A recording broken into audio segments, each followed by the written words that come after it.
48 तासांचा अल्टिमेटम आणि अचानक युद्धाच्या भाषेतून सकारात्मक बोलणीकडे वळलेला ट्रम्प यांचा सूर.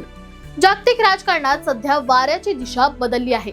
पण या सगळ्यात एक प्रश्न जो कोणीही उघडपणे विचारत नाहीये तो म्हणजे हा इस्रायलचा आतापर्यंतचा सर्वात मोठा स्ट्रॅटेजिक पराभव आहे का? बघा, हे युद्ध मुळातच इस्रायलने अमेरिकेला सोबत घेऊन इराणमधील राजवट बदलण्यासाठी पेटवलं होतं. इराणचे अनेक नेते मारले गेले, हल्ले झाले, पण तीच राजवट आजही तिथे भक्कम उभी आहे. जर अमेरिकेला त्याच इराणशी तह करून युद्ध गुंडाळावं लागलं तर इस्रायलच्या आखलेल्या संपूर्ण रणनीतीचं काय? गेल्या काही आठवड्यात एक गोष्ट स्पष्ट झाली. अमेरिकेच्या सक्रिय सहकार्याशिवाय एकट्याने इराणशी लढण्याची स्ट्रॅटेजिक डेप्थ इस्रायलकडे नाही. ज्या इराणने इस्रायलचे सर्व हल्ले पचवले आणि उलट दणकाही दिला, तीच राजवट जर कायम राहिली तर इस्रायल हा युद्धात तांत्रिक दृष्ट्या जिंकला असला तरी स्ट्रॅटेजिक दृष्ट्या हरला आहे असं म्हणावं लागेल.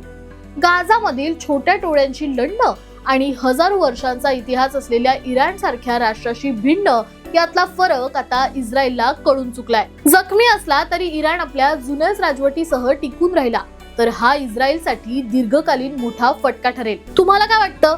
ट्रम्प यांची ही बोलणी शांतता आणेल की इस्रायलला अधिक कमकुवत करेल?